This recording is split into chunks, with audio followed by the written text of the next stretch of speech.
Hey YouTube, Muchismo Eugene. Do this video on the go because I just am. I wanted to sit down and talk about this, but why not do it this way? Uh, Empath, as you know, we get stuff done. We don't sit around. So I was thinking about something. As you're awakened, as an awakened empath, now that you know about narcissists and who they are and what they do and how they move, you actually have an advantage point, a big advantage point. And I'm going to tell you one key thing you have an advantage to. When you going forward, you recognize a lot of narcissists, both present, future, and whatever, that are still existing in and around your life. I'm going to show you what I'm talking about. This is a girl that I've known in the past. Uh, we had a connection. It was a once and done, if you will, some time ago, maybe even a few years ago. And fast forward, they are on Snapchat. I don't encourage Snapchat. I don't encourage none of that. Unless you're the type of individual like me, you just you really want to stay attuned to a lot of the things and how narcissists move. And they lurk in Snapchat, all social media platforms. We know this. They lurk around there because that's a pool for them to fish in, or a pond, if you will. So she hits me up, blah blah blah blah, and I talk a little crazy stuff to her, a little edgy stuff to her, one worders, two worders, and they pretend like they genuinely care about how you doing, like good morning, how are you, how have you been. They don't care. They're actually temperature checking you, and you know this, guys. Going forward, she texts me, I'm horny ASF, you know, such as adults do. We do this. We talk among ourselves and we say things to one another, especially if you've had a connection. So this is what she says. And I go like, me too, blah, blah, blah. They want you to chase them. They want you to be, placate their agendas. But now that I know what narcissists look like, and I understand how they move and their dialogue and their sound bites, and even if I perceive that they may have strong narcissistic tendencies, uh, the hypersensitivity is there. So I guess what I'm saying to you guys, don't get pulled into the stuff that a lot of narcissists do. They like to pull you into a lot of wasted time, and if you're not careful, you'll actually start spending this time exhausting your days here and there, 15 minutes here, 20 minutes there, doing this conversation with them, thinking that it's meaningful or it's going somewhere, or just for the fact that you think they care or they're concerned about you and they got you on their mind. They do have you on their mind, but not for the reasons that you may have them on your mind. You may really genuinely care about them as a person, as a friend, as a human being, but you're not going to get that back. One may reach out and say, hey, how are you doing? And man, my car broke down. I wish I knew somebody who could fix it. They'll throw that out there knowing that you're probably handy. They know that you are able to do these type of things, and they know most of all that you're more than likely going to say, I can do that for you. They're sloths. They're lazy sloths. They don't pay for anything when they go anywhere. And if they do pay for something and they get a deal on a mechanic job, they'll say, well, it was only $700, when in essence they may have just only paid a couple $100. They always uh, they hype up everything they do. They want to be relevant. In this particular individual, they're always posting pictures of Snapchat. I don't think I've ever snapped but one snap. It wasn't even me. It was just a picture of somewhere. I think it was going up north and the leaves were changing. So this is just the stuff they do. They are insatiable, is what a lot of people on the platform understand this to be. They're insatiable. That means they can't sit their ass down in one place. They cannot be satisfied doing one particular thing. They're all over the road.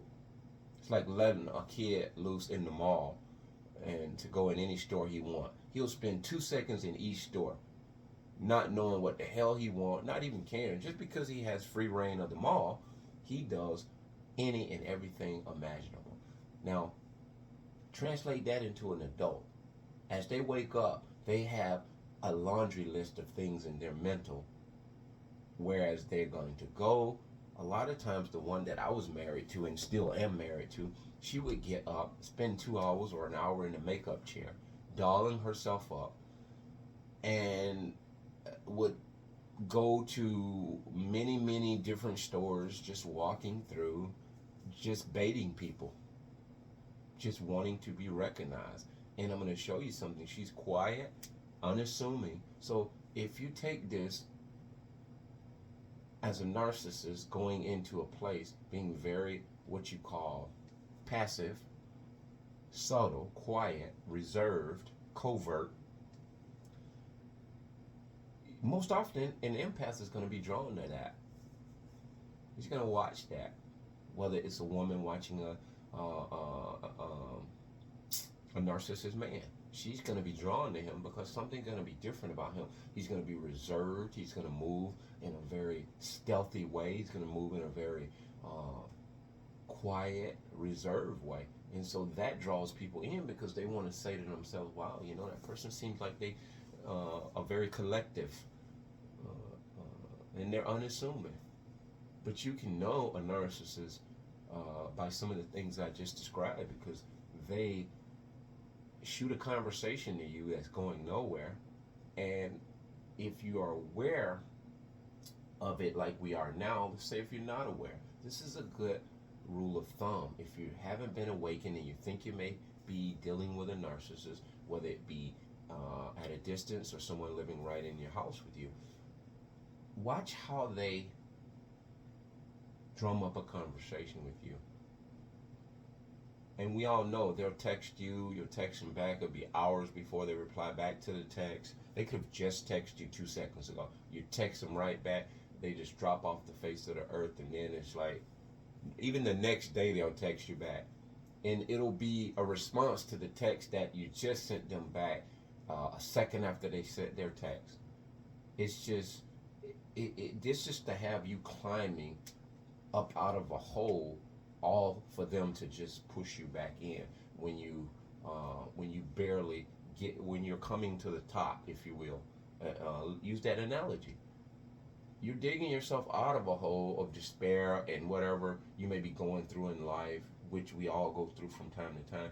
You may be trying to figure things out, put your life together collectively, set your life and affairs in order, and they see that and they come along, especially if they don't hear nothing about you, and you're just like, they haven't chalked up any conversation with you in a while. They have a Rolodex in their head of people they recycle, and this is how you'll hear from them randomly, sporadically, out of the blue. And then they'll text you, and you text Megan, how are you doing? You say, I'm doing good, how about you? And you won't hear anything. People who are healthy, who really genuinely care about what's going on in another person's life, when they say, hey, how are you? You'll say, I'm fine, how about yourself? They will reciprocate a conversation.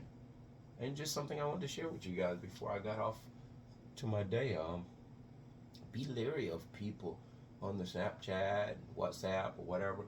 They placate a conversation, but the conversation is no conversation. It's probably because they're somewhere sitting in front of another man. They need to be relevant. They need to appear like they're busy on their phone, like they have so many important things.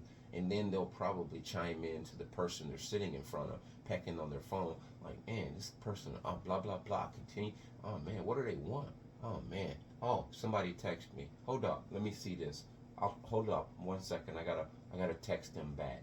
And have you sitting there waiting for them to respond and acknowledge you as a human being. And this serves them in the love bombing process. This serves them well in the process of they knowing that you're undone, that you have wounds, that you have problems with needing to be needed.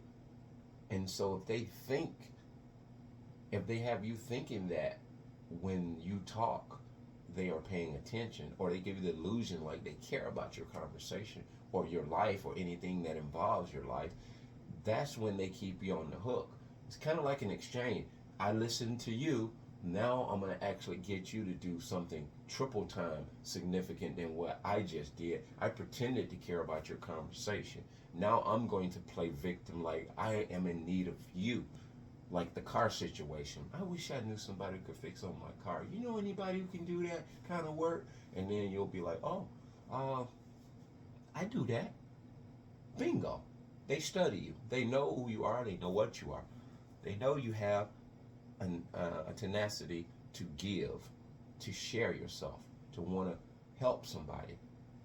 And they're everything but that. They're the opposite of what you think you see in them because they're mirroring your qualities. So always remember, if you need a reason to get some distance away from the narcissist that you're involved with or that you're dealing with, that you just seem to think you still have feelings for them, just think about what I just said. Think about the fact they care nothing about you as a human being. They're only doing this to pass time. That being said, bless.